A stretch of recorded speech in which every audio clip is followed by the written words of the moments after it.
لمن من سمي في الآفاق بأحمد وفي الأرض بأبي القاسم محمد. اللهم صل على محمد وآل محمد. والصلاة والسلام على أولاده الطيبين الطاهرين المعصومين الميامين، واللعنة الدائمة على أعدائهم أجمعين من يوم عداوتهم إلى قيام يوم الدين. أما بعد، قال الله تبارك وتعالى في كتابه المجيد وهو أصدق القائلين وقوله الحق. بسم الله الرحمن الرحيم. يوم تجد كل نفس ما عملت من خير محضرا وما عملت من سوء تود لو أن بينها وبينه أمدا بعيدا. صلى اللهم صل على محمد وآل محمد. چونکہ ترحیم کی مجلس ہے، اس لیے سب سے پہلے اس مکرمہ مرحومہ کے اِصال ثواب کے لیے اور بلندی درجات کے لیے سب مل کر کے بلا سورہ فاتحہ اور 3 بار سورہ اخلاص کی تلاوت کریں. رب العالمین الرحمن الرحیم إياك نعبد وإياك نستعين اهدنا الصراط المستقيم صراط الذين أنعمت عليهم غير المغضوب عليهم. بسم الله الرحمن الرحيم. هو الله أحد الله الصمد لم يلد ولم يولد ولم يكن له كفوا أحد. بسم الله الرحمن الرحيم. قل هو الله أحد الله الصمد لم يلد ولم يولد ولم يكن له كفوا أحد. بسم الله الرحمن الرحيم. قل هو الله أحد الله الصمد لم يلد ولم يولد ولم يكن له كفوا أحد. تمام دعاؤں عبادات فاتحہ اور باقی تمام کارہائے خیر جو ان کے لیے انجام آئے ان سب کی قبولیت کے لیے سب مل کر 3 بار اونچی آواز سے صلوات بھیجیے. اللهم صل على محمد وآل محمد. اللهم صل على محمد وآل محمد. اللهم صل على محمد وآل محمد. عزیزان گرامی، جب تمہیں صلوات بھیجنے کی توفیق ملے، درود پڑھنے کی توفیق ملے، میں جہاں جاتا ہوں یہ بات ضرور کرتا ہوں تاکہ شعوری طور پر ہم یہ عبادت انجام دیں، لاشعوری طور پر. یہ جو صلوات ہے یہ مستحب عبادات ہوں یا واجب عبادات، ان تمام عبادات کی قبولیت کی ضمانت کا نام ہے. اس لیے جب آپ یہ عبادت کریں جو برترین اور بابرکت ترین عبادت ہے اور قبول ہوتی ہے، تو پھر ایک کام ضرور کریں. پہلے تو سوال یہ ہے کہ یہ کیوں قبول ہوتی ہے؟ اس لیے کہ اللہ نے آپ سے اور ہم سے یہ کہا ہے کہ میں اور میرے فرشتے بھی یہ کام کرتے ہیں، تم بھی کرو. چونکہ اس نے کہا ہے تم بھی کرو، اس لیے ضمانت بھی دی ہے تم کرو گے تو میں قبول کروں گا. اب جب وہ قبول کرتا ہے تو پھر اس عبادت میں اپنے زمانے کی حجت اور امام عصر کے ظہور کی دعا کو نتھی کرنا اور جوڑنا بھولیے مت. اس لیے کہ امام عصر کے ظہور کے لیے دعا ہماری زندگی کی علامت ہے. زندہ انتظار کا مطلب ان کے لیے دعا کرنا اور خود کو تیار کرنا ہے. تو اس لیے جب صلوات بھیجیں تو ان کے ظہور کی دعا کو ساتھ میں ضرور اپنی زبان سے ادا کریں. صلوات بھیجیے محمد وعلیہ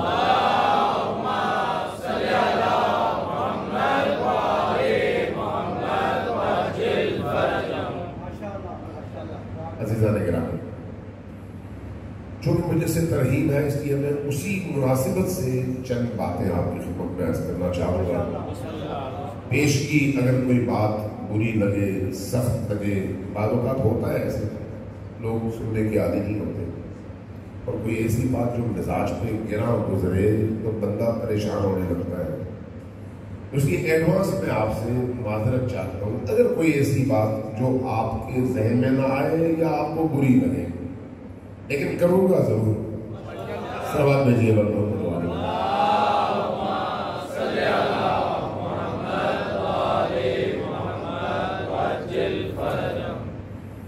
جس آیت کی میں نے تلاوت کی ہے قرآن کریم کی، یوم تجد کل نفس ما عملت من خیر محضرا، ایک دن ایسا آئے گا جب ہر شخص جو کچھ اس نے خیر کا کام کیا ہے وہ خیر آپ کی آنکھوں کے سامنے آ جائے گا. محضرا یعنی اپنے سامنے وہ حاضر پائے گا. وما عملت، اور جو کچھ بھی اس نے انجام دیا، من سوء برا عمل، وہ اس کے سامنے آئے گا.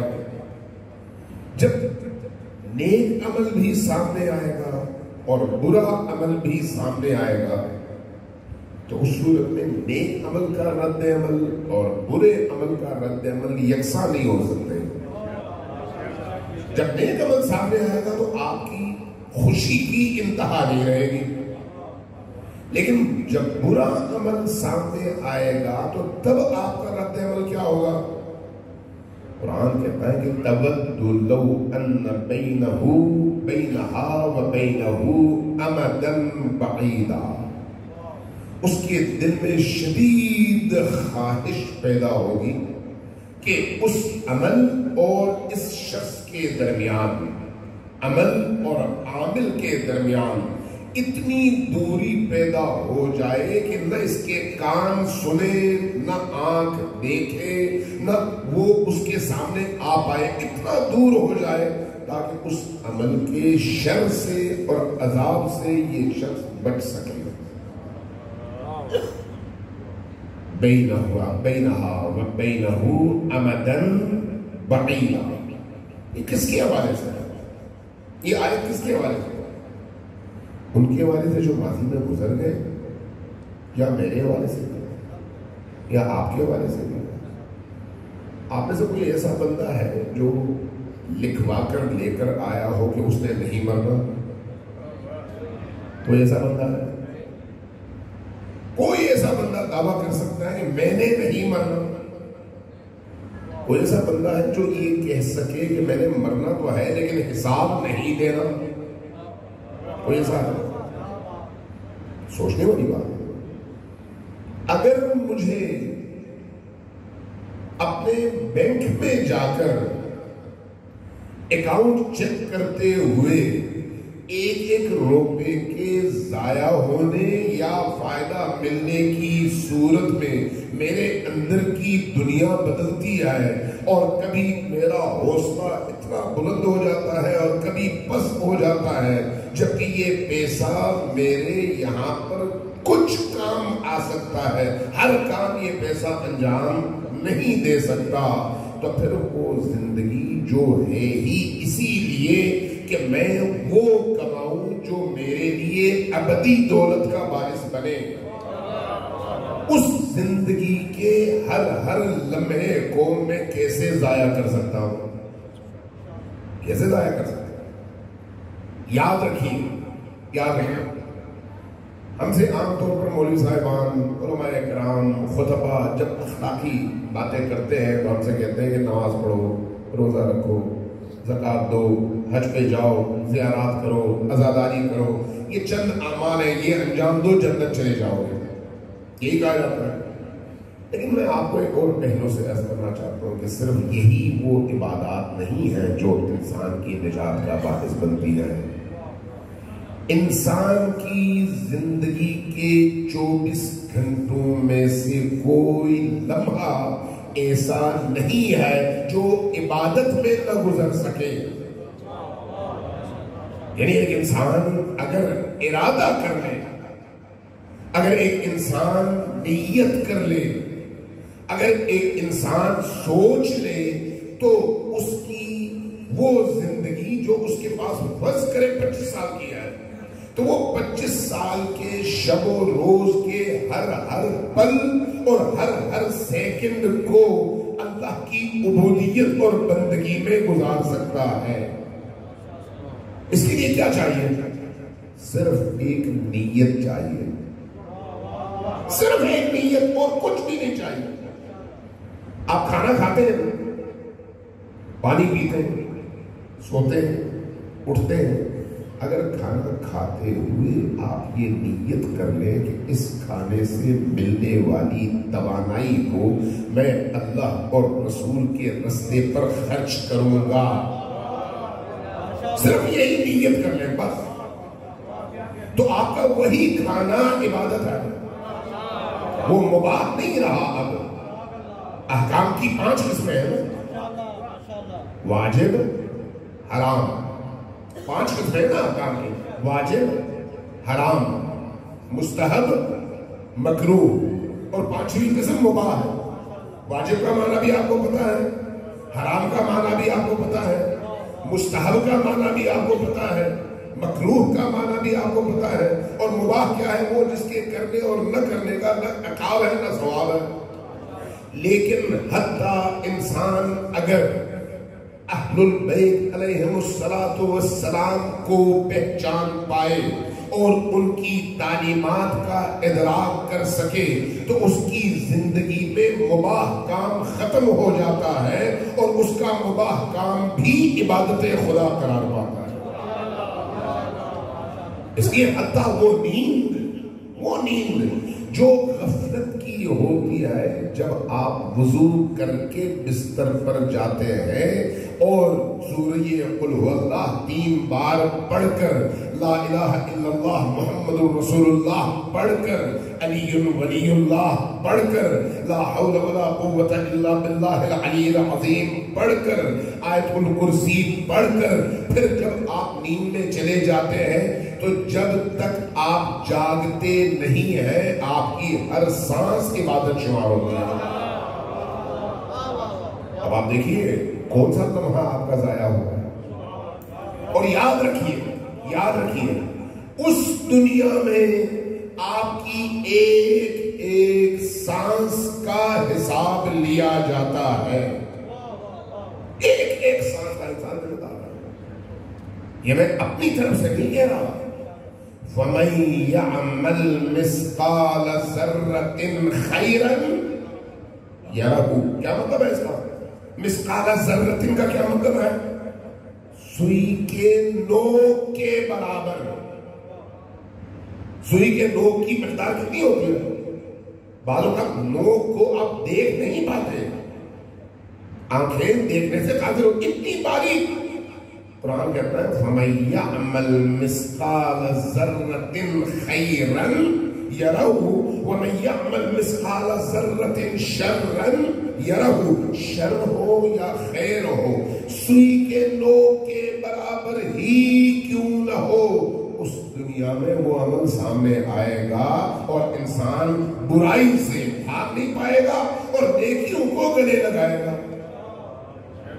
اب ذرا غور کیجیے گا اس بات پر کہ ہماری زندگی کا ہر عمل اور ہر سوچ اور ہر حرکت زندہ ہے، مردہ نہیں ہے، زندہ ہے، اور یہ ہمیں قرآن بتاتا ہے۔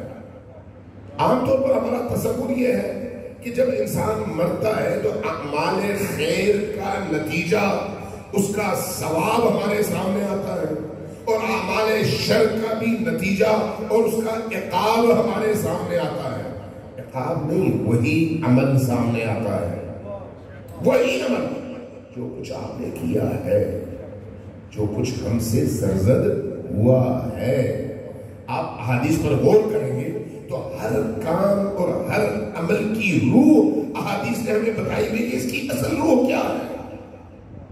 ایک شخص اگر زبان دراز ہے، اس کی زبان سے ہر وقت دوسروں کے لیے کوئی نہ کوئی برائی نکلتی ہے، ایک جملہ کس دیتا ہے، کوئی ایسا جملہ کستا ہے جو دوسرے کے دل پر تیر کی طرح سے وہ جملہ پیوست ہو جاتا ہے، تو یہ جملہ صرف جملہ نہیں ہے، یہ سانپ کا پھن ہے۔ جب انسان مرتا ہے تو دیکھتا ہے اس کی زبان نہیں تھی، سانپ کا پھن تھا جو اس دنیا میں عملاً اس کے سامنے حاضر ہو گیا ہے۔ انسان کے روح کا وہ حصہ ہے، یہ انسان اس سے مفر بھاگ نہیں سکتا، مفر اس کے سامنے ہے ہی نہیں۔ لہذا یہ یاد رکھیے کہ انسان اگر سوچ کر سمجھ کر اس دنیا میں قدم اٹھاتا ہے تو اس کا ہر قدم اس کے عروج اور اس کی ترقی کی ضمانت بن سکتا ہے۔ شرط صرف یہ ہے کہ سوچ کر یہ کام کرے، ارادتاً یہ کام کرے، غیر ارادی طور پر، شعوری طور پر یہ کام کرے، لاشعوری طور پر نہ کرے۔ ہر وہ کام جو شعوری ہو اور اس کے پیچھے نیت ہو۔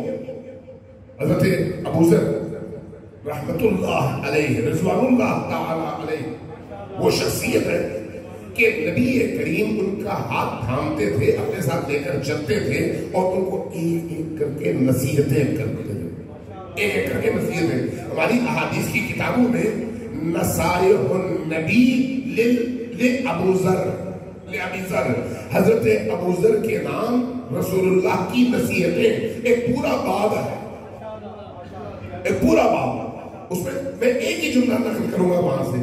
فرمایا کہ اے ابو ذر، جب بھی کوئی کام کرو اس سے پہلے نیت کر لو، کوئی بھی کام کرو سانس لینے سے پہلے نیت کرو کہ یہ سانس میرے وجود میں زندگی کی لہر دوڑا دے تو میں اس زندگی کو حسین کی راہ میں صرف کر دوں گا۔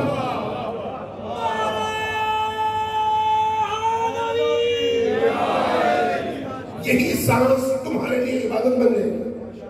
پانی پیتے ہوئے حسین کی پیاس کو یاد کر کے کہو کہ مولا آپ کی پیاس پر میری جانیں قربان ہو اور آپ پر میرا سلام ہو۔ یہی پانی پینا تمہارے لیے عبادت قرار پائے گا۔ کون سا ایسا عمل ہے جو عبادت بننے کی قابلیت نہیں رکھتا؟ ہر عمل عبادت بننے کی صلاحیت رکھتا ہے۔ آپ شادی کریں عبادت ہے، بچے پیدا کریں عبادت ہے، بچے کو کھانا کھلائے عبادت ہے، بچے کو اسکول بھجوائیں عبادت ہے، بچے کو پڑھائیں عبادت ہے، بچے کو مسکرا کر دیکھیں عبادت ہے، بچے کو پیار سے سینے سے لگائیں عبادت ہے۔ کون سا ایسا کام ہے جو عبادت قرار نہیں پا سکتا؟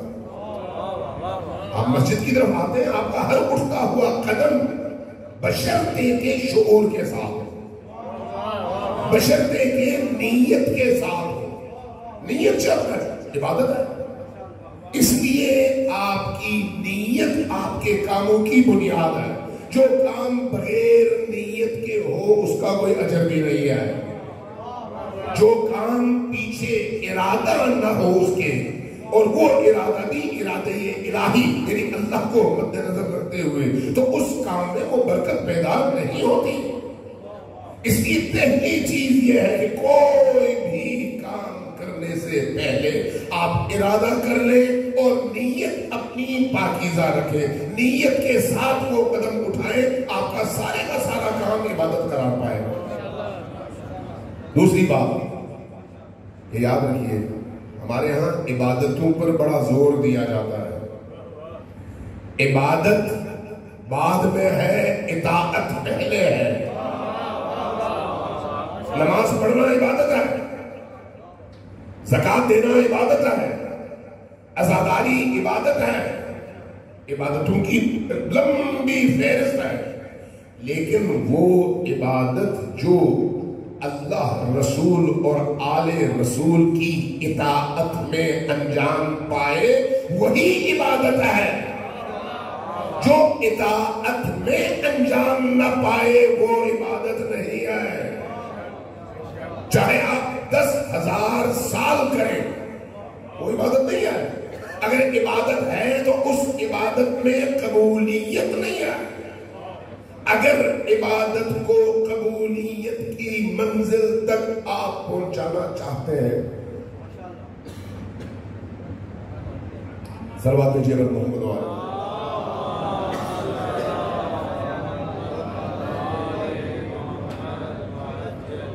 ایک دفعہ پھر صلوات بھیجیے محمد والے۔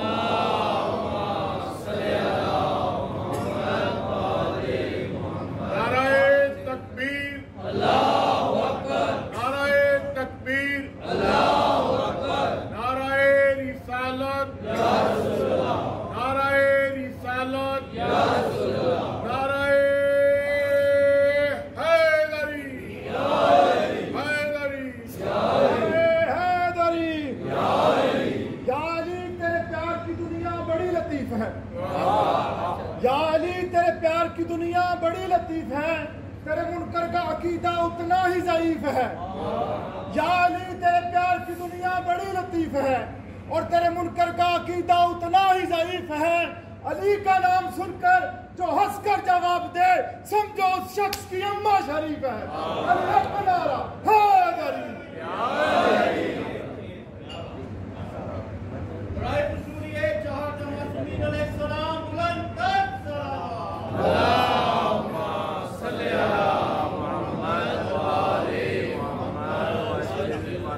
عزیزان کرام، ذرا غور کیجیے گا میں کیا کہنا چاہ رہا ہوں۔ باریک بات ہے، نازک بات ہے، لیکن سمجھنے والی بات ہے۔ اطاعت عبادت سے پہلے ہے۔ اطاعت کا مطلب کیا ہے؟ قرآن کریم میں اللہ تبارک و تعالیٰ نے آپ سے کیا کہا؟ اطیعوا اللہ واطیعوا الرسول واولی الامر منکم۔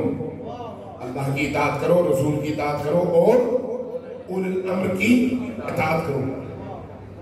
اگر آپ نے اللہ کی اطاعت کا ارادہ کر لیا، رسول کی اطاعت نہیں کی، تو اللہ کی اطاعت کے بعد اگر آپ عبادات انجام دیں لیکن وہ عبادات رسول کی اطاعت کے دائرے میں نہ آئیں تو کیا یہ عبادت ہے یا نہیں ہے؟ اور اگر رسول کی اطاعت کو مان لیں لیکن اولی الامر کی اطاعت میں آپ داخل نہ ہوں اور عبادات انجام دیں تو آپ کی وہ عبادت چونکہ اطاعت میں شامل نہیں ہے اس لیے عبادت نہیں ہے۔ ابلیس شیطان، اس سے اللہ تبارک و تعالیٰ نے کیا کہا کہ آؤ آدم کے سامنے سجدہ کر۔ ابلیس نے جواباً کیا کہا؟ یا اللہ، میں تیری بارگاہ میں ایسی عبادت کرنے کو تیار ہوں جیسے کسی نے نہ کی ہو، لیکن مجھے تم نے آگ سے پیدا کیا ہے اور اس کو خاک سے، آگ خاک پر برتری رکھتی ہے، تو پھر مجھے اس کے سامنے کیوں تو عبادت کرنے کو یا سجدہ کرنے کو کہہ رہا ہے؟ مجھے اس سجدے سے معاف کر دے، میں وہ عبادت کروں جو کوئی اور مخلوق آج تک نہ کر سکا ہو۔ اللہ کی طرف سے کیا جواب آیا؟ مجھے تمہاری عبادتوں کی کوئی ضرورت نہیں ہے، مجھے تمہاری عبادت کی ضرورت نہیں ہے، اطاعت کی ضرورت ہے۔ تمہاری عبادت تمہارے کام آئے گی، میرے نہیں۔ اس لیے جب میں کہہ رہا ہوں کہ آدم کے سامنے سجدہ کرو تو میرا کہنا مانو گے تو پھر تمہارا کام عبادت کہلائے گا، نہیں مانو گے تو رات دن سجدے کرتے رہو، 10,000 سال نمازیں پڑھتے رہو، تمہاری عبادت نہیں ہے چونکہ اطاعت نہیں ہے۔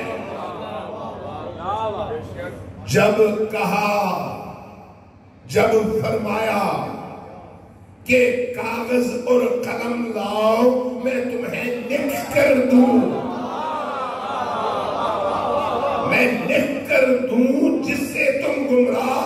نہ ہو، وہ چیز جو تمہاری گمراہی سے تمہیں بچا سکے۔ لاؤ کاغذ، لاؤ قلم، میں لکھ دوں۔ اب یہاں اطاعت ہے یا نہیں ہے یہ دیکھیے، چاہے ہزار بہانے تراشتے رہے، بات یہ ہے کہ یہ نبی کا حکم ہے، اور نبی وما ينطق عن الهوى ان هو الا وحی یوحی ہے، یعنی نبی اگر لب ہلاتے ہیں تو ان کے لبوں کا ہلانا بھی اللہ کی وجہ سے ہے۔ اب اگر نبی نے کہا کاغذ لے آؤ تو اللہ نے کہا کاغذ لاؤ، اگر نبی نے کہا قلم لاؤ تو اللہ نے کہا قلم لاؤ۔ اب چاہے ہزار بہانے تراشے، جب آپ کہیں گے حسبنا کتاب اللہ تو یہ کتاب بھی کافی نہیں ہے، رسول بھی کافی نہیں ہے، اس لیے کہ آپ نے اطاعت سے روگردانی کیا ہے۔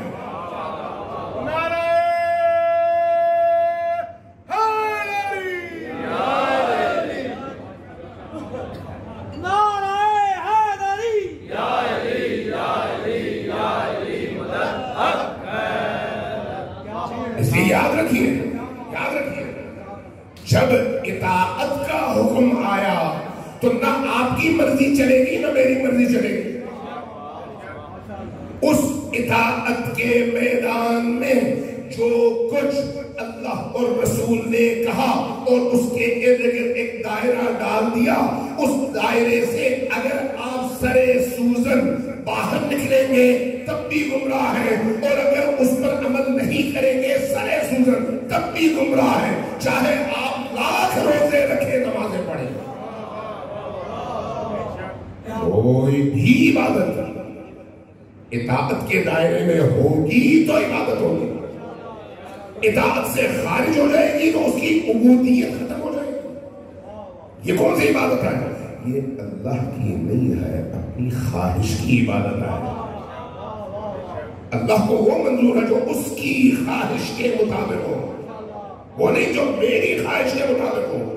اس لیے جب اللہ نے کہا نماز پڑھو تو پھر مجھے نماز پڑھنی ہے، جہاں میں نے کوتاہی کی اطاعت سے نکل گیا۔ جب اللہ نے کہا نماز ویسے پڑھو جیسے نبی تمہیں بتاتے ہیں تو اب نبی کی بتائی ہوئی نماز ہی پڑھنی ہے، نہ اس میں ایک لفظ کا اضافہ کرنا ہے نہ اس میں ایک لفظ کی کمی کرنی ہے۔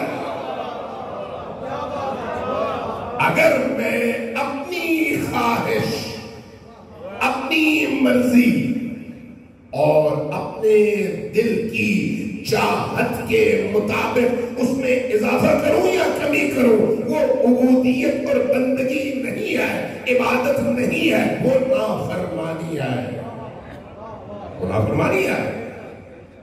آپ کہہ سکتے ہیں کہ صبح کی نماز اللہ تبارک و تعالیٰ نے 2 رکعت کی ہے، 2 رکعت فرض کی ہے، مجھ پر 2 رکعت نمازیں فرض ہیں، تو میرا جی چاہ رہا ہے اللہ کی بہت زیادہ عبادت کروں، 2 کی جگہ 6 پڑھوں فجر کی نماز کے طور پر۔ اس کو اطاعت چاہیے، مقدار نہیں، اس کو اطاعت چاہیے۔ اطاعت کا مطلب یہ ہے کہ آپ نے اپنے آپ کو، اپنی مرضی کو اس کے دیے ہوئے سانچے میں ڈھالنا ہے، اپنا سانچہ الگ سے نہیں بنانا۔ اہل البیت وہ ہیں جو اللہ کے بنائے ہوئے سانچے میں مکمل طور پر فٹ ہے، نہ ادھر سے کمی ہے نہ ادھر سے کمی ہے، نہ ادھر سے زیادتی ہے نہ ادھر سے زیادتی ہے، جیسا سانچہ اللہ نے چاہا ویسا سانچہ اہل البیت کا ہے، اس لیے سراپا اطاعت ہے۔ اب چونکہ وہ سراپا اطاعت خدا ہے اس لیے ان کی اطاعت خدا کی اطاعت ہے۔ اہل البیت کو ہم خدا کی وجہ سے مانتے ہیں، ایسا ہے اہل البیت کو ہم کس وجہ سے مانتے ہیں؟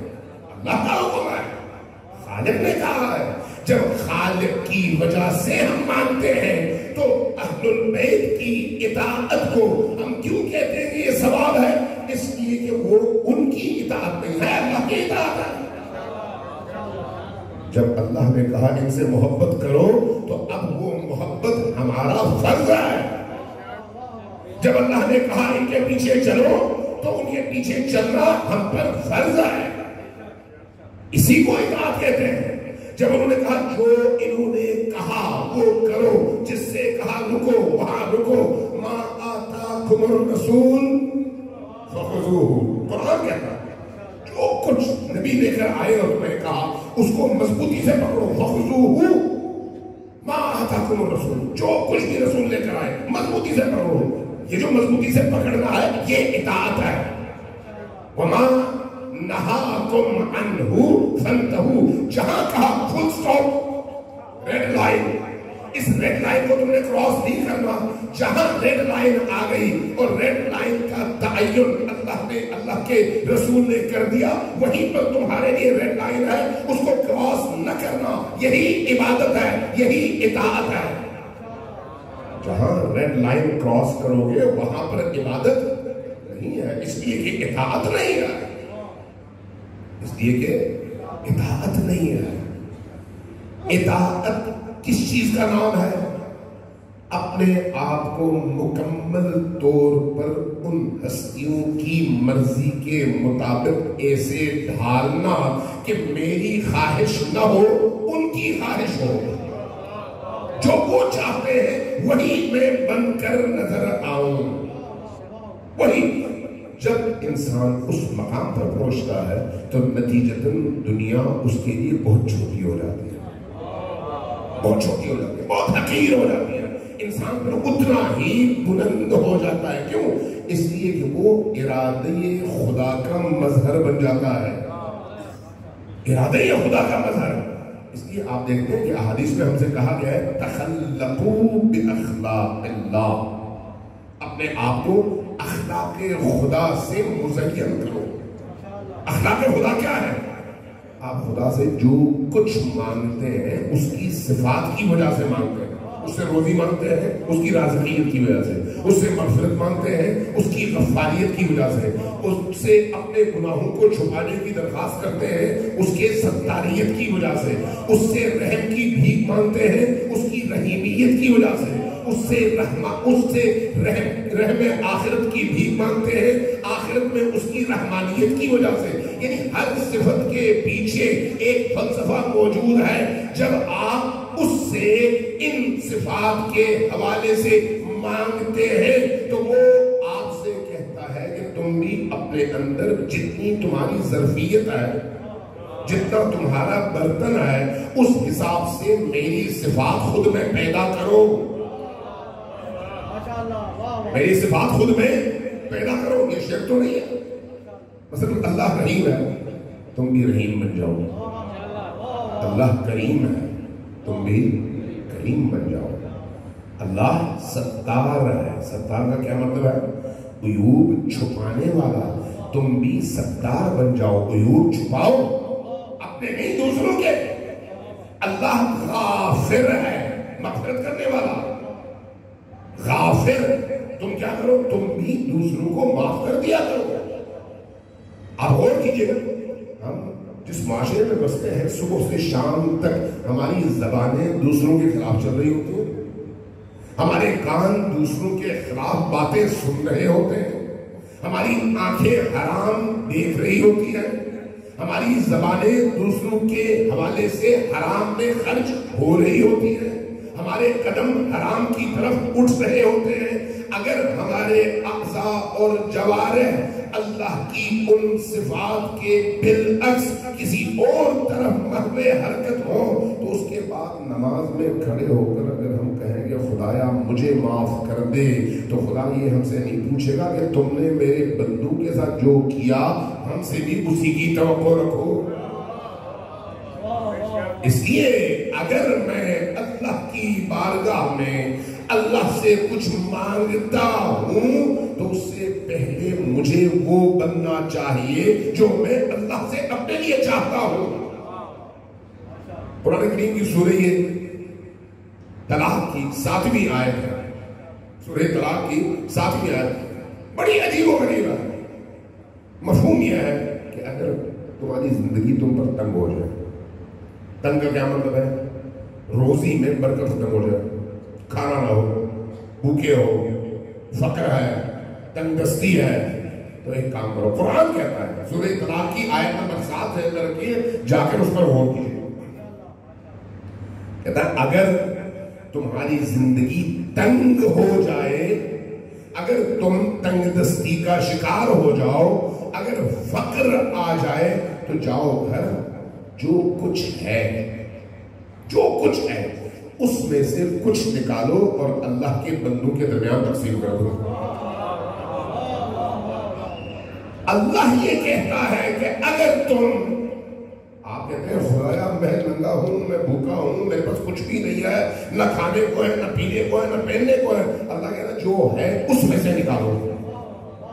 وہ کہتا ہے تم نکالو گے اور آگے میرے بندوں کو دو گے جو تم سے زیادہ غریب ہیں، تم سے زیادہ فقیر ہیں، تم سے زیادہ محتاج ہیں، تو پھر تم دیکھنا بہت جلدی میں تمہیں اتنا دوں گا کہ تمہیں بے نیاز کر دوں گا۔ کیا مطلب ہے اس کا؟ کہ تم اپنے آپ میں خدا کی خصوصیت کچھ پیدا کر لو، اللہ تمہارے لیے اپنی رحمت کے دروازے اس طرح سے کھول دے گا۔ صرف یہ ہے کہ نیت خدا کے لیے کرو، نیت خدا کے لیے کرو۔ صرف یہ ہے کہ تم اپنے تمام تر امور جب انجام دے رہے ہو تو اس خوشنودی کی نیت سے کرو کہ اللہ اس سے خوش ہو۔ کوئی تمہیں گالی دیتا ہے، تم خاموشی سے اگر گزر جاؤ گے تو کیا ہوگا؟ جواب دو گے تو کیا ہوگا؟ جواب دو گے تو تمہارے دل کو ایک تسلی ہوگی اور دوسروں سے کہو گے کہ بھئی فلانی نے میرے ساتھ یہ زیادتی، میں نے بھرپور جواب دے دیا۔ نفس کی تسکین، اپنے اندر کے اس انسان کی تسکین۔ لیکن اگر اس کو درگزر کر کے مصلی پر بیٹھ کر اس کی مغفرت کی دعا کرو تو یہ اللہ کو خوش کرنا ہے۔ نفس کی تسکین آپ کو حیوان بنا دیتی ہے اور اللہ کی رضا آپ کو انسانیت کی اس معراج تک پہنچا دیتی ہے۔ فرق کیا ہے؟ اپنی اس خواہش کا رستہ روکنا اور اللہ کی خواہش کو اپنی خواہش پر مقدم کرنا۔ علی حق نعرہ حیدری۔ حضرت مالک اشتر کہیں گزر رہے تھے مدینہ میں، کسی نے دیکھا اور گالی دی، کوئی ایسی بات کر دی جو انتہائی نامناسب تھی۔ گالی کی آواز آپ نے سنی، سن کر آگے بڑھ گئے۔ ایک اور بندہ دیکھ رہا تھا، اس نے اس سے کہا کہ کیا تمہیں معلوم تھا کہ یہ کون ہے؟ کہا نہیں۔ کہا تم نے جو گالی دی؟ کہا مجھے وہ مالک اشتر یاد آیا تو میں نے اس کو برا بھلا کہہ دیا۔ کہا جو تمہارے سامنے گزر رہے تھے یہی مالک اشتر تھے۔ جیسے یہ سنا پریشان ہے، پریشان ہوا، بھاگا، دکان چھوڑی، بھاگا جا کے معافی مانگ سکے۔ دیکھا مالک اشتر مسجد میں داخل ہو گئے، پیچھے پیچھے داخل ہوا، مالک اشتر جا کر مصلی میں کھڑے ہو گئے، بیٹھ گیا۔ مالک اشتر نے 2 رکعت نماز پڑھی، اس کے بعد اٹھنے لگے تو یہ پاس گیا، قدموں پہ گرا، کہا کہ مجھے معاف کر دیں، مجھ سے غلطی ہوئی ہے۔ کہا کہ میں تمہاری مغفرت کی دعا مانگنے کے لیے ہی مسجد میں آیا تھا۔ یہ کیسی سیرت ہے؟ یہ اہل البیت کی آغوش میں اور سائے میں جو تربیت پاتے ہیں ان کی یہ سیرت ہوتی ہے، ان کی یہ سیرت ہوتی ہے۔ دیکھیے اہل البیت کی تربیت آپ کے اندر کے حیوان کو مارتی ہے اور آپ کے اندر کے انسان کو زندہ کرتی ہے۔ جس نے اہل البیت کے دروازے کی طرف پشت کی، اس کے اندر کا حیوان جوان اور موزور ہو جاتا ہے اور اندر کا انسان کمزور ہو جاتا ہے۔ یہی وجہ ہے کہ اہل البیت کی پوری تاریخ میں کہیں ظلم نہیں ہے، کہیں زیادتی نہیں ہے، کہیں انسانی حقوق کی پامالی نہیں ہے، کہیں ان کی سفید زندگی میں ایک سیاہ نقطہ ابتدا سے انتہا تک کوئی فرد بشر اور کوئی مورخ دکھا نہیں سکتا۔ اگرچہ ان کے خلاف بہت تھے لیکن کردار میں کہیں پر کوئی جھول کوئی آج تک دکھا نہیں سکا۔ جنہوں نے ان کی آغوش اور ان کی تربیت میں زندگی گزاری، وہ کون بنے پھر؟ وہ ابو ذر بنے، وہ سلمان بنے، وہ مقداد بنے، وہ مالک اشتر بنے، وہ میسم تنار بنے، وہ رشید حجری بنے. یہ کون لوگ ہیں؟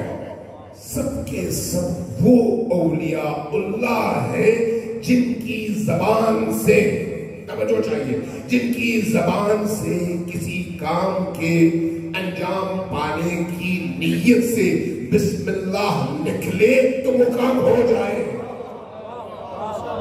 حدیث ہے کہ جب ایک شخص مومن بن جاتا ہے، جب مومن، ہم تو اپنے معاشرے میں عام طور پر جو بھی علی ولی اللہ کہے اس کو مومن کہتے ہیں، کیونکہ علی ولی اللہ ایمان میں داخل ہونے کا پہلا زینہ ہے، پہلا زینہ. یعنی آپ نے علی ولی اللہ وصی رسول اللہ کہا تو اس کے بعد ایمان کے پہلے زینے پہ آپ چڑھ گئے. لیکن جب آپ ایمان کی بلندیوں تک جانا چاہیں تو اس کے لیے بڑی شرائط ہے، سخت ہے، آسان نہیں ہے. حدیث کہتی ہے کہ بسم اللہ الرحمن الرحیم من عبد مؤمن ککن من اللہ تعالی. جب ایک بندے مومن اپنی زبان سے کسی کام کے ہونے کے لیے ارادہ کر کے بسم اللہ پڑھتا ہے تو اس کا بسم اللہ پڑھنا ایسے ہی ہے جیسے خدا کی طرف سے کن کہنا. یہ بسم اللہ کہتا ہے وہ کام ہو جاتا ہے. یہ کہاں یہ چیزیں ملتی ہیں؟ وہاں جہاں علی اور آل علی ہوتے ہیں. نعرہ تکبیر، نعرہ رسالت، حسینیت، یزیدیت، زبان کے ساتھ دل بولا، بلند تر صلوات.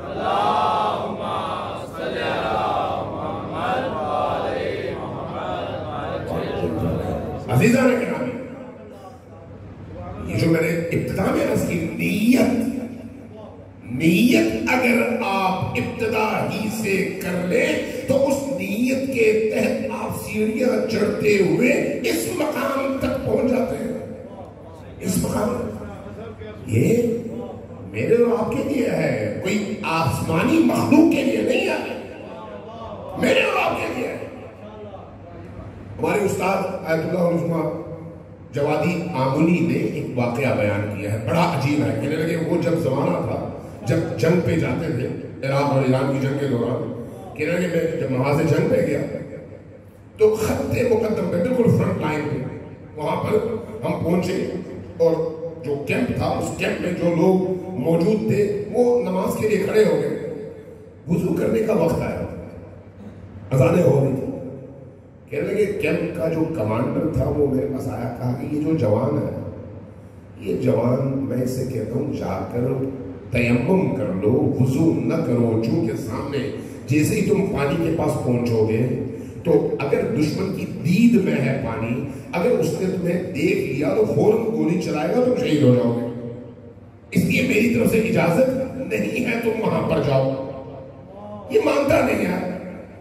آیت اللہ علیہ عبداللہ جوادی آملی صاحب بہت بڑے فقیر، بہت بڑے عارف، بہت بڑے فلسفی، بہت بڑے متکلم، بہت بڑے مفسر قرآن، کوئی معمولی شخصیت نہیں ہے. کہنے لگے میں نے جب اس بچے کو دیکھا اور کمانڈر کی بات سنی، اب قانون کے لحاظ سے، شریعت کے لحاظ سے اس کمانڈر کی اطاعت کرنا فرض ہے. میں نے بچے کو بلایا، 18-19 سال کا بچہ. میں نے کہا بیٹا یہ جو تمہارا کمانڈر کہہ رہا ہے نا اس پر عمل کرو اور جا کر تیمم کر کے نماز پڑھو. اس بچے نے، آئیہ جوادی آملی کہتے ہیں، اس بچے نے میری آنکھوں کی طرف دیکھا اور کہا کہ آبا مجھے اجازت دیں کہ میں اپنی زندگی کی آخری نماز تیمم سے نہیں وضو کر کے پڑھ لوں. میں حیران ہو گیا اس کی اس بات کو سن کر کہ یہ کیا کہہ رہا ہے. کچھ دیر گزری، بچہ گیا، وضو کر کے آیا، نماز پڑھی. لیکن شام کے ٹائم فرنٹ لائن پر گیا اور کچھ ہی دیر بعد اس کی لاش آئی. جب لاش آئی ابھی مغرب کا ٹائم نہیں ہوا تھا تو میں سوچ میں پڑ گیا یہ وہی بچہ ہے جس نے ظہر میں کہا تھا کہ مجھے اجازت دے میں اپنی زندگی کی آخری نماز وضو کر کے پڑھ لوں. تو اگر ایک جوان 19 سال کا 18 سال کا اپنی پاکیزگی کے نتیجے میں ارادے کے نتیجے میں 100 سال کی وہ راہ ایک رات میں طے کر کے اس مقام تک پہنچ جاتا ہے کہ اس کو پہلے سے پتا ہوتا ہے کہ اس نے آج شہید ہو جانا ہے، تو اس کا مطلب یہ ہے کہ علی کے رستے پر چلنے والوں کے لیے دروازے کھلے ہوئے ہیں، دروازے کھلے ہوئے ہیں. حسین ابن علی کے رستے پر چلنے والوں کے لیے دروازے کھلے ہوئے ہیں. عزیزان گرامی، موتو قبل ان تموتو، مرو قبل از اس کے کی موت آئے، قبل از اس کے کی موت آئے. کیا مطلب ہے اس کا؟ ایک انسان جب مرتا ہے تو کیا ہوتا ہے؟ جب مرتا ہے تو اس کی خواہشیں ختم ہو جاتی ہیں، اس کی طلب ختم ہو جاتی ہیں، اس کی ضرورتیں ختم ہو جاتی ہیں. اب اس کو کفن پہنایا جاتا ہے اور کفن کی کوئی جیب نہیں ہوتی، اس کی اپنی کوئی خواہش نہیں ہوتی. حدیث کہتی ہے موتو قبل ان تموتو، موت کے آنے سے پہلے اس مقام پر پہنچ جاؤ کہ تمہاری مرضی اور تمہاری خواہش ختم ہو جائے اور تمہارے اندر صرف اور صرف ایک ہی خواہش باقی رہے، وہ وہی خواہش ہو جو اللہ کی ہے، رسول کی ہے، علی کی ہے. صرف وہ خواہش، اس کے علاوہ سب کچھ ختم. جب انسان اس طرح سے اپنی زندگی بسر کرتا ہے، دعا کریں کہ اللہ ہم سب کو یہ توفیق عطا فرمائے، یہ شعور عطا فرمائے. یہ شعور اگر آئے تو دروازے کھلتے ہیں. اس حوالے سے ماؤں کی بہت بڑی ذمہ داری ہے، بیویوں کی بہت بڑی ذمہ داری ہے، گھر کی خواتین کی بہت بڑی ذمہ داری ہے. حسین کو حسین فاطمہ الزہرا کی آغوش نے بنایا ہے، حضرت زہرا سلام اللہ علیہا کی تربیت نے بنایا ہے.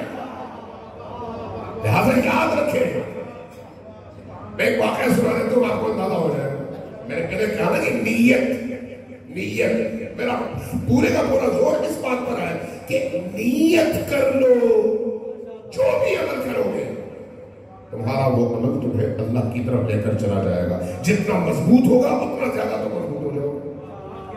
یہ یاد رکھیں، یہ یاد رکھیں، اللہ کی بارگاہ میں کبھی بھی مقدار شرط نہیں ہے کہ آپ 1000 رکعتیں نمازوں کی پڑھیں گے تو تب مقرب ہوں گے. نہیں، کبھی بھی یہ شرط نہیں ہے، کبھی بھی یہ شرط نہیں ہے کہ آپ ساری زندگی اپنی اس طرح سے گزاریں کہ آپ اپنی ساری دولت اللہ کی راہ میں چھاور کر دیں.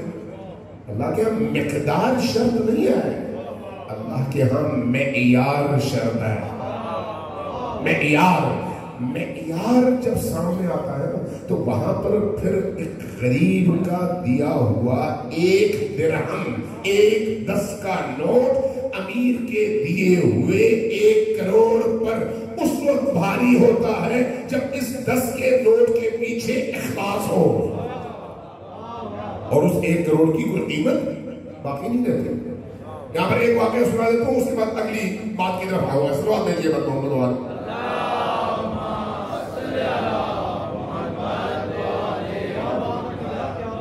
عزیزان گرامی، امام صادق علیہ السلام کی شہادت ہوئی اور امام موسیٰ کاظم علیہ السلام امام بنے. وعجل فرجہ، امام بنے. نیشابور سے ایک قافلہ اٹھا مدینہ جانے کے لیے. آپ کو معلوم ہے کہ امام صادق کے بعد امام کاظم کی امامت کے ساتھ ساتھ کچھ فتنے پھوٹ پڑے، کچھ اور لوگوں نے بھی امامت کے دعوے شروع کر دیے. لوگوں کے درمیان شکوک و شبہات پیدا ہوئے. نیشابور میں بھی یہ شکوک و شبہات آ گئے.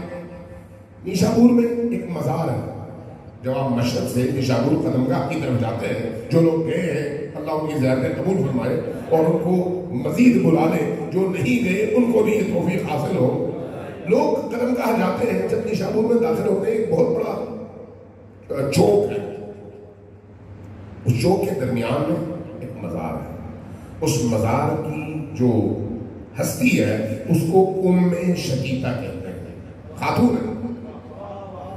آج 1200 برس گزر گئے، 1300 برس گزر گئے، آج بھی ان کا مزار لوگوں کی زیارت گاہ ہے 1300 سالوں سے۔ کون ہے یہ خاتون؟ اب یہ میں آپ کو پس منظر بتا دوں کہ نیشابور میں خبر آئی، نیشابور والوں نے، مومنین نے اپنا خمس جمع کیا، ہمارا امام جمع کیا کہ مدینہ جا کے دینا ہے، لیکن تشویش ہے کہ وہ واقعی حقیقی امام ہے یا نہیں ہے۔ علماء کے ساتھ مل بیٹھے، سوالات کی ایک فہرست بنائی، لے کر چل پڑے۔ جیسے ہی مدینہ، جیسے ہی نیشابور سے نکلنے لگے، پیچھے سے ایک بوڑھی خاتون بھاگتے ہوئے، عصا ٹیکتے ہوئے آئی، کہا قافلہ والوں رک جاؤ، میری یہ امانت بھی لیتے جاؤ۔ رک گئے، وہ خاتون آئی، اس خاتون نے قافلہ سالار کو ایک پوٹلی دی جس کے اندر کہا کہ 4 انڈے ہیں، 5 درہم ہیں، 1 گز کپڑا ہے۔ کہا یہ کیا ہے؟ کہا کہ میری طرف سے اپنے امام کے لیے ہدیہ ہے۔ کہا میرے پاس اور کچھ نہیں تھا، آپ وہ مدینہ جا رہے تھے، میں نے دیکھا میں صرف یہی دے سکتی ہوں، اس لیے میں نے اپنے امام کے نام نظر کیا ہے، یہ لے جا کے میرے امام کی بارگاہ میں پیش کر دیجیے۔ قافلے والے اونٹوں پر سامان لاد کر، ہمارے امام لاد کر، صحن سالار لاد کر لے کر نکلے، مدینہ پہنچا، امام کی بارگاہ میں حاضر ہوئے، بیٹھے۔ جیسے ہی بیٹھے امام نے پوچھا کہ یہ بتاؤ نیشابور والوں، تمہارا سوال میں خود دہراؤں اور جواب دوں یا تم سوال پوچھو گے میں جواب دوں؟ جیسے یہ پوچھا ان حضرات نے کہا کہ یا رسول اللہ، جب آپ کو معلوم ہے کہ ہمارے سوالات کیا ہیں تو آپ خود جواب دیجیے۔ آپ نے ایک سوال ابھی ان کی جیب میں ہے، ایک سوال خود سے دہرایا اور کہا اس کا جواب یہ ہے، اس کا جواب یہ ہے، اس کا جواب یہ ہے، سوال و جواب۔ سب جھک گئے، تعظیم کی، کہا کہ اللہ رسول اللہ آمنا وسلمنا، ہم آپ کی امانت لے کر آئے ہیں، یہ لے لیجئے، سامان اتارنا شروع کر دیا۔ کچھ دیر گزری، امام نے پوچھا کہ وہ جو بوڑھی خاتون نے تمہیں تحفہ دیا تھا وہ کہاں؟ وہ کہاں؟ فوراً گئے، ڈھونڈا، چھوٹی سی پوٹلی لے کر آئے، امام نے اس کو اٹھایا، گھر کے اندرونی حصے کی طرف تشریف لے گئے۔ کچھ دیر کے بعد واپس آئے، آپ کے ہاتھ میں ایک پیکٹ ہے، فرمایا کہ یہ پیکٹ لے کر جاؤ اس خاتون کو دو، ہماری اس محبہ خاتون کو اس کو دو، اس کے اندر اس نے ہمیں 5 درہم اور 4 انڈے اور 1 گز کپڑا بھیجا ہے، اس کا شکریہ، یہ لے جا کے دینا اور اس سے کہنا اس کے اندر 17 درہم ہے، 17 درہم، اور ایک قمیض ہے جو میری والدہ کی ہے۔ والدہ کی قمیض اس لیے ہے کہ جب وہ مر جائے گی تو کفن کے اوپر یہ پہنا دے، نتیجتاً فشار قبر سے محفوظ رہے گی۔ درہم اس لیے ہے کہ یہ جب درہم تم لے کے جاؤ گے، نیشابور جس دن تم پہنچو گے، اس کے بعد یہ خاتون ٹوٹل ملا کر 17 دن زندہ ہوں گی۔ ان سے کہنا کہ یہ درہم لے لے، اپنی باقی تمام ایام میں یہی درہم خرچ کرے، کوئی اور رقم نہیں، یہی درہم خرچ کرے، جو باقی بچے اپنی موت سے چند لمحے پہلے، میں نے تاریخ بتا دی ہے، اپنی موت سے چند لمحے پہلے وصیت کر جائے کہ جو پیسہ باقی بچا اسی میں سے اس کا کفن خریدا جائے، غسل کا اہتمام کیا جائے، قبر کا اہتمام کیا جائے، تدفین کا اہتمام کیا جائے، اسی پیسے میں سے جو میں بھیج رہا ہوں۔ اور اس کے بعد فرمایا کہ ایک اور نقطہ کہا، جی فرمائیے، فرمایا کہ اس سے کہنا کہ وصیت کر جائے کہ اس کا جنازہ کوئی اور نہ پڑھائے۔ کہا وہ کیوں؟ کہا میں خود مدینہ سے امام کو اونٹوں پر لدا ہوا مال نظر نہیں آ رہا، پوچھتے نہیں ہے کہ کیا ہے کیوں ہے، لیکن کس کا پوچھتے ہیں؟ اس خاتون کا، کیوں پوچھتے ہیں؟ اس لیے کہ اس خاتون کے دل کی جو دنیا ہے وہ آئینہ ہے، اور امام کو آئینہ نما دل پسند ہے، آئینہ نما دل۔ اس لیے جیسے امام نے فرمایا ویسے ہوا۔ اب خاتون کا جنازہ تیار ہے اور سارے شہر امٹ کر آیا ہوا ہے۔ جب سب کو پتا چلا کہ امام نے اس خاتون کے لیے اتنا اہتمام کیا ہے تو سب امٹ پڑے جنازے کے لیے۔ بڑے بڑے علماء آئے، سب کی خواہش ہے کہ کسی طرح سے وہ جنازہ پڑھائے، لیکن وصیت سامنے آئی کہ میرا جنازہ کوئی نہ پڑھائے۔ اس عرصے میں کیا دیکھا؟ اچانک ایک گھڑ سوار نمودار ہوا، گھوڑے سے اترا، صف اول میں کھڑا ہو گیا، نماز پڑھائی اور اس کے بعد اشارہ کیا دفنانے کا، اور خود گھوڑے پر سوار ہوا اور آنکھوں سے اوجھل ہو گیا۔ عزیزان گرامی، ہم جن ہستیوں کو مانتے ہیں اہل البیت، ان کا ہر فرد چاہے بچہ ہو یا بڑا ہو وہ نور ہے، وہ نور ہے، اس سے محبت، نور سے محبت ہے، اس کا ذکر نور ہے، اس کا تذکرہ نور ہے، اس کی محبت نور ہے۔ اگر یہ تذکرہ مخلصانہ اور پاکیزہ ہو، ان کی محبت ملاوٹ کے بغیر ہو، تو یہ نور آپ کے قلوب، آپ کے وجود اور آپ کی پوری ہستی کو نورانی کر دیتا ہے۔ اس لیے جب ان کی بارگاہ میں جائیں تو پاکیزگی کے ساتھ جائیں، اپنے کھانے میں خیال رکھیں، پینے میں خیال رکھیں۔ سب سے اہم ترین چیز جو انسان کو ان ہستیوں کا ہوتے ہوئے بھی ان ہستیوں سے دور کر دیتی ہے، اور انسان حق کی بات سن کر بھی عمل نہیں کر پاتا، وہ کیا چیز ہے؟ وہ کیا چیز ہے؟ یعنی آپ آج دیکھتے ہیں بہت سارے لوگ، آپ ان سے کہتے ہیں بھائی علی کائنات کے سب سے بڑے نمازی تھے، جاؤ نمازی بنو، چونکہ نماز کا حکم علی نے دیا ہے اور علی کو خدا نے دیا ہے، رسول نے دیا ہے۔ کہتے ہیں ہاں جب موقع ملے گا پڑھ لیں، جھوٹ نہ بولو، علی کو جھوٹ سے نفرت ہے۔ ہاں میں کوشش کروں گا آئندہ ایسا نہ کروں، لیکن اگلے ہی لمحے 10 جھوٹ۔ زبان گالیوں سے آلودہ نہ کرو، لیکن بات بات پر ماں، بہن، بیٹی کسی کو بخشتے نہیں ہے۔ نگاہوں کو آلودہ نہ کرو، علی کو نہیں پسند، یہ نجاست ہے، علی پاکیزگی کا نام ہے، علی کے ساتھ نجاستوں کا کوئی میل نہیں ہے۔ لیکن سنتے ہیں عمل نہیں کرتے، وجہ کیا ہے؟ وجہ کیا ہے؟ وہ وجہ تلاش کرو۔ وجہ میں بتاؤں کیا ہے؟ سننے کو تیار ہے تیار؟ سب آپ دیجیے بن محمد والے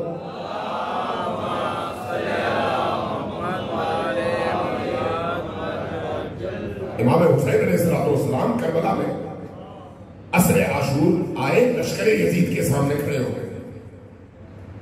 کھڑے ہو کر کیا کیا؟ کہا کہ آؤ تمہیں نجات کا رستہ دکھاؤ۔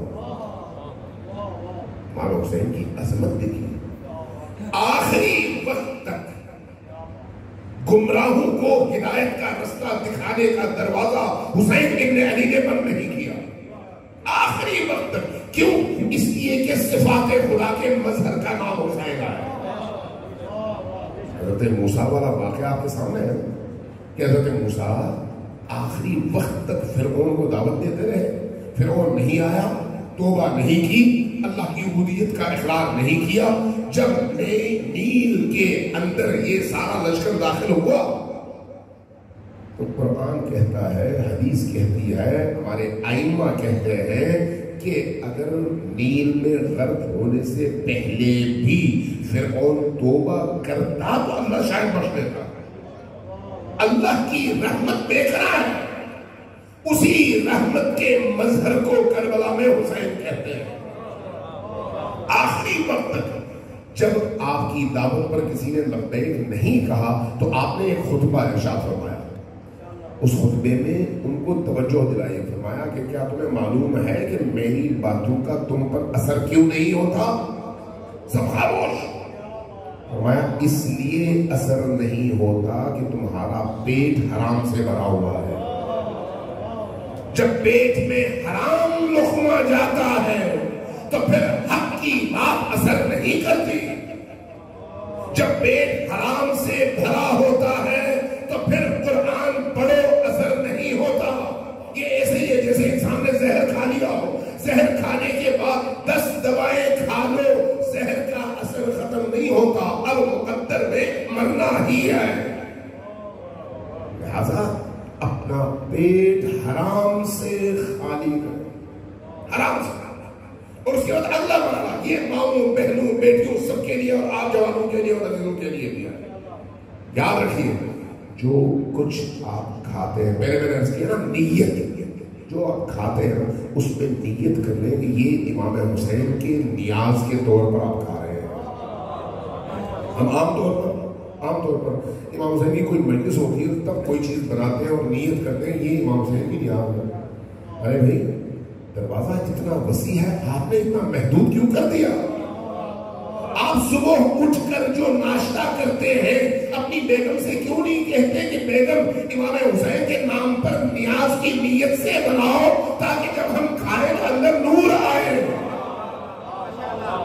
دوپہر کا کھانا آپ کھاتے ہیں, بنایا تو جاتا ہے, بنتا تو ہے, تو پھر نیت کیوں نہیں کرتے؟ ایک نیت سے وہی عام کھانا نیاز حسین بنے گا اور نیاز حسین آپ کے اندر نورانیت لے کر آئے. بہت بڑے عارف مجتہد آیت اللہ شیخ مجتبیٰ تہرانی, ابھی کچھ عرصہ پہلے ان کا انتقال ہو گیا. بہت بڑے عارف تھے, بہت بڑے استاد, اور اخلاقیات جب پڑھاتے تھے گفتگو کرتے تھے روح میں ان کی بات اتر جاتی تھی. ان کے ایک شاگرد نے ایک واقعہ نقل کیا, بڑا ہی انٹرسٹنگ اور انتہائی جاذب, انسان کی روح کو متاثر کرنے والا واقعہ. کہتے ہیں کہ ایک دن میں نے اپنے استاد سے کہا کہ استاد آج آپ ہمارے گھر تشریف لائیے اور ہمارے گھر کھانا کھائیے. انہوں نے قبول کر لیا, عام طور پر قبول نہیں کرتے تھے, قبول کر لیا. گھر آئے, ان کی عادت یہ تھی کہ جب دسترخوان بچھتا تھا تو سامنے سے کچھ کھانا اٹھاتے, پلیٹ میں ڈال لیتے, ایک ہی دفعہ کھا لیتے اور اس کے بعد ہاتھ کھینچ لیتے, دوبارہ کھانا نہیں کھاتے تھے. اپنے اصول کے بڑے پکے. اس دن میں نے دیکھا, شاگرد کے اندر اس دن میں نے دیکھا کہ جب انہوں نے کھانا کھا لیا ایک دفعہ تو ایک دفعہ پھر مزید کچھ اور کھانا ڈالا اور وہ بھی کھا لیا. میں نے دیکھا چونکہ عرفاء ایسا نہیں کرتے, ایسے بزرگ کھانے کے معاملے میں انتہائی کانشیس ہوتے ہیں, بالکل چوز کر کے کھاتے ہیں اور بالکل محدود مقدار میں. کہا کہ کیا ہوا؟ کہتے ہیں آخر کار مجھ سے رہا نہیں گیا اور بےتاب ہو کر میں نے پوچھا کہ استاد آج آپ نے یہ کیا کیا, 2 دفعہ کھانا ڈالا. وہ مسکرائے اور کہا کہ جا کر اپنی بیوی سے وجہ پوچھو, جا کر اپنی بیوی سے وجہ پوچھو. کہتے ہیں میں اندر چلا گیا, بیوی سے میں نے پوچھا, ان کو بتایا کہ انہوں نے 2 دفعہ کھانا کھایا اور وجہ پوچھی تو انہوں نے کہا بیوی سے پوچھو. تو بیوی نے جواباً کہا کہ آج میں نے کھانا وضو کر کے وضو کی کیفیت میں بنایا تھا. واپس آیا, عرض کیا کہ آپ میری بیگم نے یہ جواب دیا ہے, اب استاد کیا کہہ رہے ہیں؟ استاد فرما رہے ہیں کہ اس سے کہو کہ وہ جب بھی کھانا بناتی ہے وضو میں بناتی ہے, یہ کوئی نئی بات نہیں ہے, وجہ کچھ اور ہے. اچھا دوبارہ گیا, کہا کہ وہ تو کہہ رہے ہیں کہ تم ہمیشہ وضو میں کھانا بناتی ہو, یہ اس کی وجہ وہی ہو رہا ہے. فرمایا کہ اس خاتون نے جواب میں کہا کہ آج جب میں کھانا بنانے لگی تو اچانک مجھے کربلا یاد آیا. جب کربلا یاد آیا تو امام حسین کے مسائب یاد آئے. میں نے چند کسی کلام کے بند پڑھے اور رو پڑی, اور رونے کے بعد پھر میں نے نیت کی کہ آج کا یہ کھانا میں امام حسین علیہ السلام کے نظر کے طور پر, نیاز کے طور پر بناتی ہوں. لہٰذا یہ کھانا نظر ہے امام حسین کا. شوہر واپس آیا, استاد کے سامنے بیان کیا کہ اس نے یہ وجہ بیان کی ہے. فرمایا کہ ہاں یہی وجہ ہے, اس لیے کہ یہ کھانا نورانی کھانا ہے. عزیزان گرامی, کیا ہم خود اپنے گھروں میں اکرام نہیں کر سکتے؟ جب صبح دوپہر رات ہم نے 3 ٹائم ہر صورت میں کھانا کھانا ہے تو بناتے ہوئے وضو میں اور امام حسین کے نیاز کی نیت سے اگر بنا لیں تو وہی کھانا صرف ایک نیت کی وجہ سے آپ کے گھر کو بھی نورانی کرے گا، آپ کی روح کو بھی نورانی کر دے گا۔ جو لوگ کربلا والوں سے جڑتے ہیں، کربلا والے ان کا ہاتھ تھامتے ہیں، چاہے وہ معصومین ہو امام حسین کی طرح یا غیر معصوم ہو حضرت عباس کی طرح، ہر ایک ہمارا ہاتھ تھامتا ہے۔ اور کربلا سے اٹیچمنٹ مکتب اہل البیت کے ماننے والوں کے لیے دنیا کی سب سے بڑی نعمت ہے، سب سے بڑی نعمت۔ کربلا سے بڑھ کر نعمت اور کوئی نہیں ہے، کربلا کے غم سے بڑھ کر نعمت دنیا میں اور کوئی نہیں ہے۔ اگر کسی کے دل میں یہ چیز پیدا ہو جائے اور اخلاص کے ساتھ پیدا ہو، اس کی دنیا بھی بن جاتی ہے اور آخرت بھی بن جاتی ہے۔ یاد رکھیں، میں امام صادق علیہ السلام کی ایک روایت بیان کر کے بات ختم کرتا ہوں۔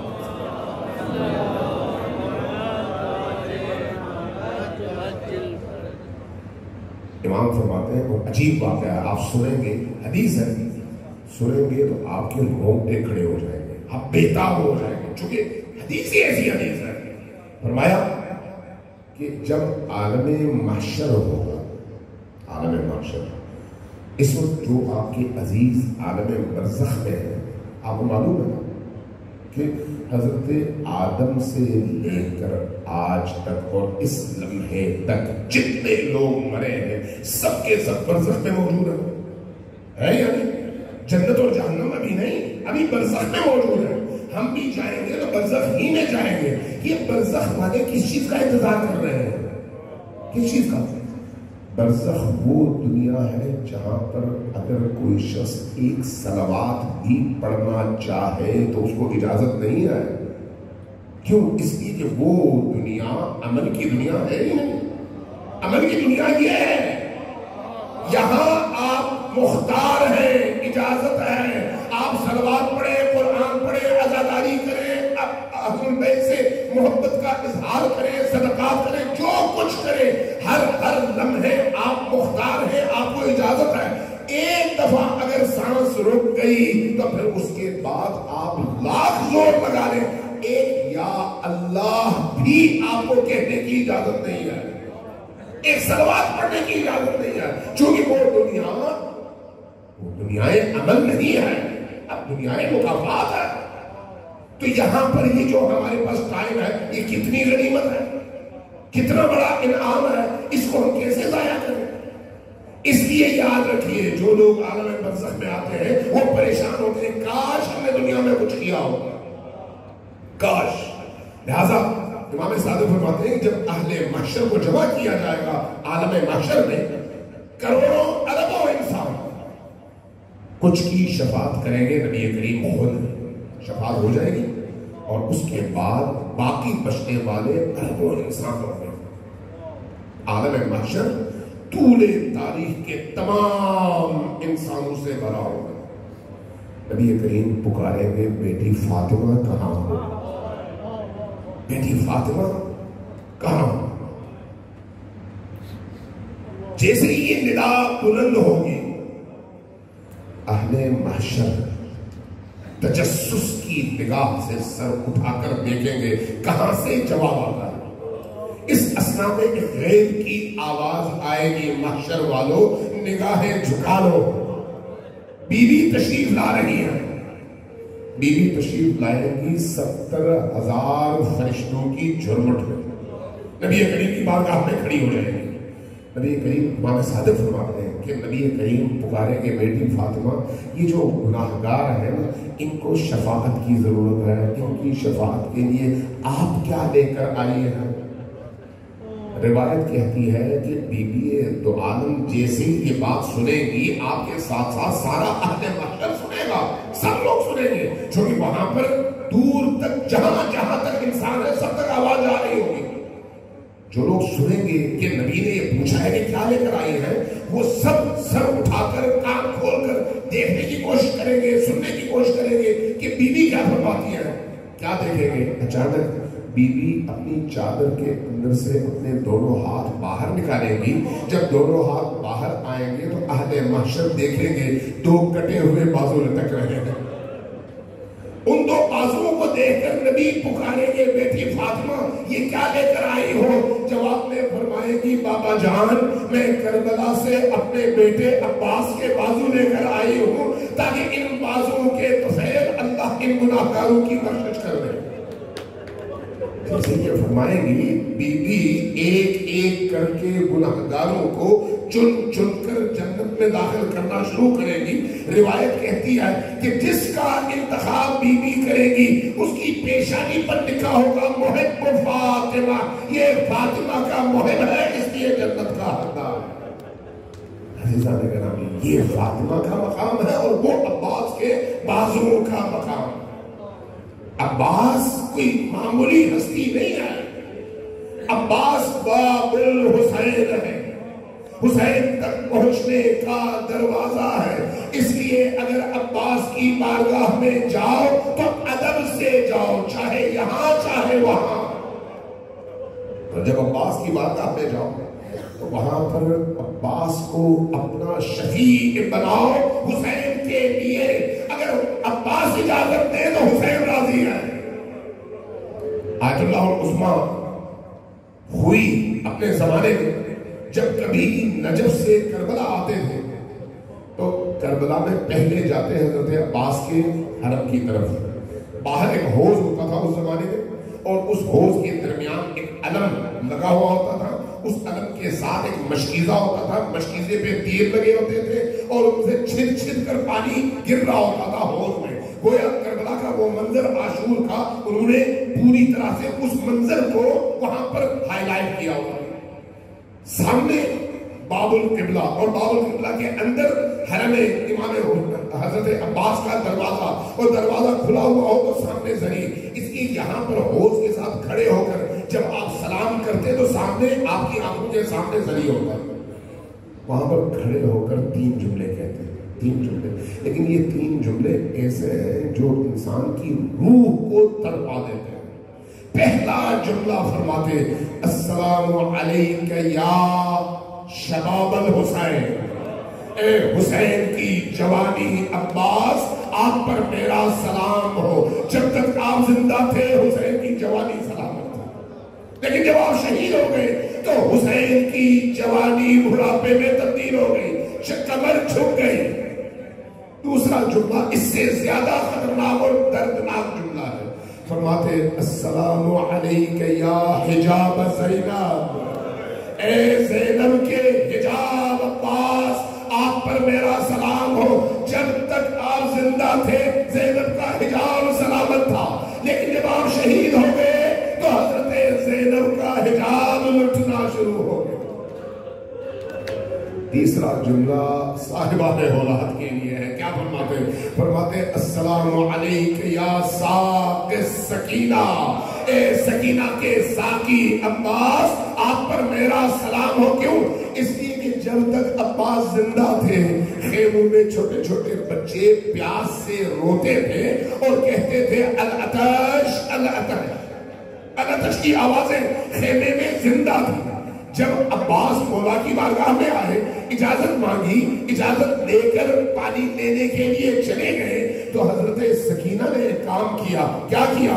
اٹھ کے گئی تمام خیموں میں چھوٹے چھوٹے بچوں کو جمع کیا اور ان سے کہا بچوں آؤ میرے خیمے میں، چچا پانی لینے گئے ہیں، اپنے پانی کے کٹورے لے کے آنا اور میرے خیمے میں انتظار کرنا. جیسے ہی میرے چچا آئیں گے تمہاری پیاس بجھ جائے گی.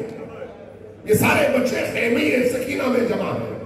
لیکن جب خبر آئی الان انقطع انکسر، حضرت امام حسین علیہ السلام نے جب حضرت عباس کو گھوڑے سے گرتے دیکھا تو فرمایا کہ میری کمر ٹوٹ گئی. تو جیسے ہی یہ آواز آئی خیموں میں تو اس کے بعد ان بچوں کے ہاتھوں سے کٹورے گر گئے. اب العطش کی آواز کوئی نہیں تھی. ہر ایک بچہ رو رہا تھا کہ واہ عباسا واہ عباسا.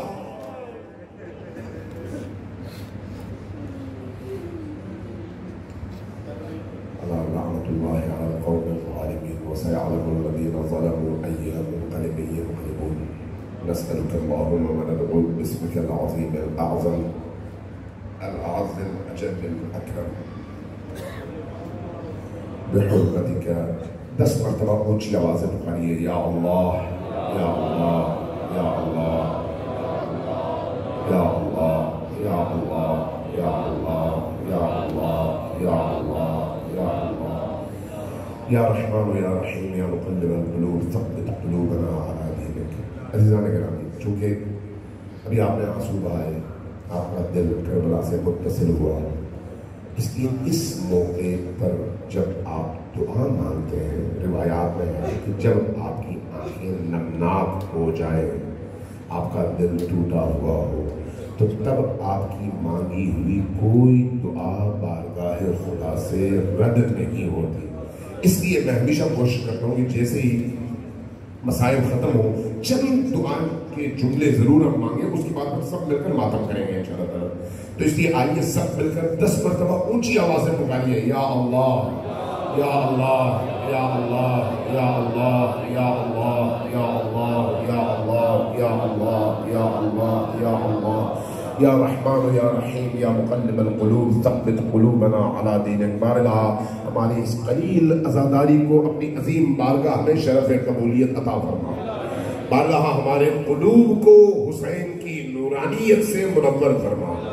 بارگاہ عشق حسین کی دولت سے ہم سب کو مالا مال فرما. بارگاہ حسین کا درد ہمیں عطا فرما. بارگاہ جب مرنے لگے تو توبہ کر کے مرنے کی توفیق عطا فرما. بارگاہ قبر کی تاریکیوں میں حسین کو ہمارا مونس و ہمدم اور شفیع قرار دے. بارگاہ امام عصر کے ظہور میں تعجیل فرما. ہمیں ان کے آوان اور انصار میں شمار فرما. بارگاہ بانی مجلس کی حاجات کو قبول فرما. اس مرحومہ کو حضرت زینب و ام کلثوم کا سایہ اور بی بی دو عالم کی شفاعت نصیب فرما. بارگاہ عالم برزخ کی ان کی مشکلات کو آسان فرما. آج کی اس مجلس کا ثواب اور جتنی عبادتیں، جتنی قرآن خوانیاں، جتنے سورے، جتنی دعائیں اس مرحومہ کے لیے سب خاندان والوں نے، دوستوں نے پڑھی ہے، سب ان کو نصیب فرما. بارگاہ ہم سب کو اپنے مرحومین کو ہمیشہ یاد رکھنے کی اور ایصال ثواب کرتے رہنے کی توفیق عطا فرما. بارگاہ امام عصر کے ظہور میں تعجیل فرما. ہمیں ان کی راہ میں استقامت دکھانے کی توفیق عطا فرما. عزاداری سید الشہداء کے فروغ کی توفیق عطا فرما. جو لوگ اس عزاداری کو محدود کرنا چاہتے ہیں انہیں نیست و نابود فرما. بارگاہ ہم سب کو جو بھی حاجت مند ہیں سب کی حاجات کو قبول فرما. جن کے ہاں مریض ہیں انہیں شفائے عاجل و کامل عطا فرما. جو لوگ پریشان حال ہیں ان کی پریشانیوں کو دور فرما. جن کے ہاں اولاد نہیں ہے انہیں اولاد صالح نصیب فرما. بارگاہ ہمارے بہت سارے عزیزوں نے دعا کی درخواست کی ہے. بارگاہ جن جن کے دلوں میں جو جو دعائیں ہیں حضرت باب الحوائج عباس علمدار کے طفیل ان سب کی حاجات کو قبول فرما. ربنا تقبل منا انك انت السميع العليم برحمتك يا ارحم الراحمين.